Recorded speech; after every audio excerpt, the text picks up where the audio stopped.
ఆకలి, అత్యాచారాలు, తుపాకుల తూటాల మధ్య బ్రతికిన మహిళ ఈమె. కరుడుగట్టిన గుండెతో ఏమాత్రం మానవత్వం లేకుండా వందలాది మందిని ఊచకోతకు గురిచేసిన అసాధారణ సంఘటనలన్నీ జరిగింది ఈమె నాయకత్వంలోనే. ఈ చరిత్రను ఒక్కటొక్కటి పేర్చి సినిమా రీళ్లుగా మార్చి సొమ్ము చేసుకున్న బ్యాండిట్ క్వీన్ చిత్రానికి తెర వెనుక నాయకురాలు ఈమె. మరో విషయం, తన జీవితంలో పోలింగ్ బూత్లకు, ఓటుకు అతీతంగా బతికి ఏకంగా ఒకేసారి పార్లమెంట్ మెంబర్ అయిపోయిన ఈమె ఫూలన్ దేవి. ఆమెతో జర్నలిస్ట్ డైరీ ముఖాముఖి. ఒకప్పుడు ఒక్క పూట కూడా తిండికి సైతం నోచుకోలేని ఫూలన్ జైలు నుండి విడుదలైన తర్వాత అత్యంత విలాసవంతమైన భవంతిలోకి మారింది. దక్షిణ ఢిల్లీలోని చిత్తరంజన్ పార్క్ ప్రాంతంలో ఉన్న ఈమె భవంతి పేరు ఫూలన్ ప్యాలెస్. ఇప్పుడు ఆమె రాజకీయవేత్త కావడంతో ఆమె కోసం వచ్చిపోయే వాళ్లతో ఆ వీధి బిజీగా మారిపోయింది.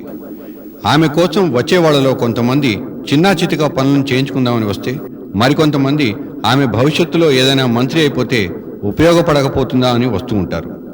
ఈ రాజనీతి తంత్రం ఫూలన్కు అర్థం కాలేదని కాదు, అవసరాలకు ఎవరెవరు ఎలాంటి పనులకు ఆమెను వాడుకున్నారో ఫూలన్ జీవితపు పుస్తకంలో చాలానే ఉదాహరణలు ఉన్నాయి. వాళ్ళందరి విషయం ఎలా ఉన్నా ఆమె మాత్రం తనకున్న అభిప్రాయాలను నిష్కర్షగానే చెప్తుంది. ये सब बीजेपी के लोग हैं, बीजेपी के लोग हैं जो बंदूक से काम निकालते हैं। बीजेपी के इतना जो एक उनका मिशन है, क्या नाम है वो बना रखा, आरएसएस। तो आरएसएस का मतलब है कि दंगा फैलाना, गरीब लोगों का शोषण करना, मारना, पीटना और किसी भी तरह सत्ता में आना, किसी भी तरह इस देश में राज करना। तो उनके लिए तो हमारी ये शोषित पीड़ित जितनी पिछड़ी छोटी छोटी पार्टी हैं, संगठन है, जब एकजुट हो जाएंगे जब हम उनका मुकाबला कर पाएंगे, नहीं तो हम नहीं कर पाएंगे। ఫూలన్ బీజేపీని తన ప్రధాన శత్రువుగా భావిస్తుంది.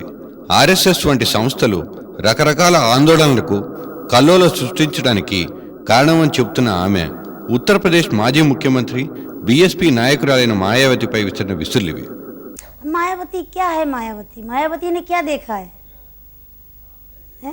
मायावती ने क्या देखा है और मायावती ने क्या करा है?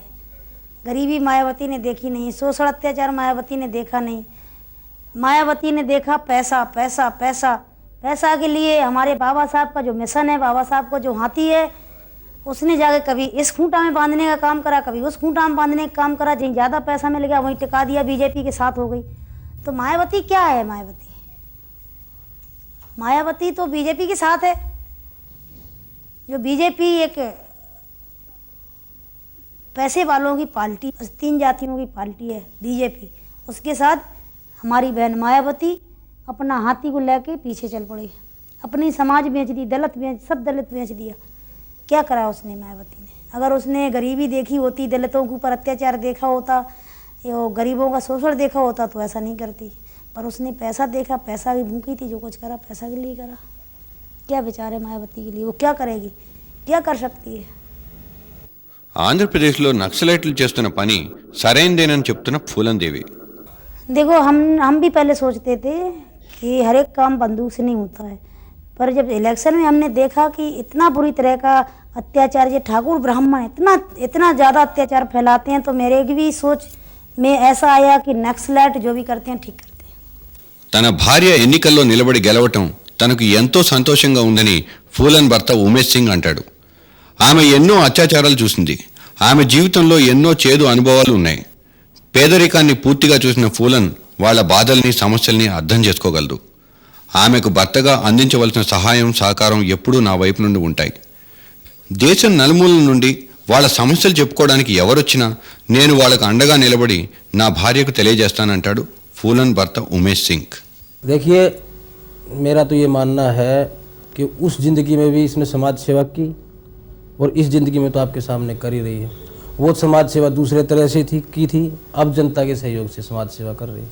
हम तो कहते हैं कि जो है ना, जनता की मांग है, जनता कह रही है कि जो है ना ऐसी महिला को तो जो है ना उसमें मंत्रालय में आना चाहिए और वो जनता के सुख दुख को जो है ना अच्छी तरह समझती है और जनता का वो भला करेगी, उसको मंत्री पद तो जरूर मिलना चाहिए।